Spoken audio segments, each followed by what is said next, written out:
আসসালামু আলাইকুম রহমতুল্লাহি বারাকাতুহু। আমরা একটা অপারেশন করলাম, টোটাল হিপ রিপ্লেসমেন্ট সার্জারি। আসসালামু আলাইকুম রহমতুল্লাহ। ওয়ালাইকুম আসসালাম রহমতুল্লাহ। বাবা কি নাম আপনার? আমার নাম তরিকুল ইসলাম। বাড়ি কোথায়? বাড়ি আপনার যশোর জেলা কেশবপুর থানা মহদেবপুর গ্রাম। আচ্ছা, কি সমস্যার জন্য আজকে আপনি এসেছেন এখানে? আমার হচ্ছে হিপ জয়েন্টের সমস্যা। আচ্ছা, হিপ জয়েন্টের সমস্যা কবে থেকে এখান থেকে মনে করেন 15 বছর আগে থেকে সমস্যাটা। 15 বছর আগে কি সমস্যা হতো আপনার? আপনার হাঁটতে গেলে যন্ত্রণা করতো, ব্যথা করতো, মানে কামড়াতো, হাঁটতে পারতাম না ভালোভাবে ঠিক মতন। কোথায় লাগে ব্যথা? না, চলাফেরা করতে পারতাম না ভালো। এই সাইডে ব্যথা। এই তো। আজকের ভিডিওতে আপনাদের স্বাগতম। আজ আমরা দেখব মমতাজ ট্রমা সেন্টারে সম্পন্ন হওয়া একটি টোটাল হিপ রিপ্লেসমেন্ট সার্জারি, যা সফলভাবে সম্পন্ন করেছেন দেশের খ্যাতনামা অর্থোপেডিক বিশেষজ্ঞ প্রফেসর ডক্টর মোহাম্মদ জহুরুল হক স্যার। হিপ জয়েন্ট আমাদের শরীরের অন্যতম গুরুত্বপূর্ণ একটি বল জয়েন্ট, যা আমাদের হাঁটা, চলা, বসা, উঠা, দৈনন্দিন সব ধরনের নড়াচড়া নিয়ন্ত্রণ করে। বয়সজনিত ক্ষয়, দুর্ঘটনা, হিপ ফ্র্যাকচার অথবা অস্টিওআর্থ্রাইটিসের মতো সমস্যার কারণে অনেক সময় এই জয়েন্টের কাঠামো নষ্ট হয়ে যায়।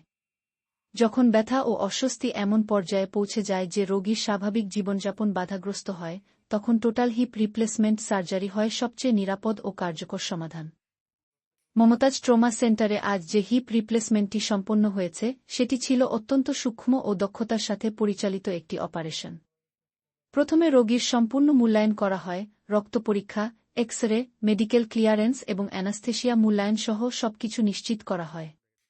এরপর অপারেশন থিয়েটারে আধুনিক প্রযুক্তি ও সেফটি প্রোটোকল মেনে সার্জারিটি শুরু করা হয়। হিপ রিপ্লেসমেন্টে মূলত ক্ষতিগ্রস্ত হিপ বল ও সকেট অংশটি অপসারণ করে সেখানে উচ্চমানের ধাতব, সিরামিক বা পলিমার দিয়ে তৈরি নতুন আর্টিফিশিয়াল জয়েন্ট স্থাপন করা হয়। এই প্রক্রিয়াটি রোগীকে ব্যথামুক্ত, স্বাভাবিক ও আরামদায়ক হাঁটা, চলার সুযোগ দেয়।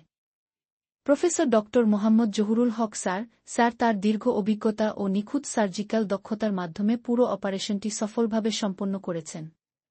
সার্জারির সময় রোগীর নিরাপত্তা, রক্তক্ষয় কমানো এবং দ্রুত পুনরুদ্ধার নিশ্চিত করার জন্য প্রতিটি ধাপেই বিশেষ গুরুত্ব দেওয়া হয়েছে।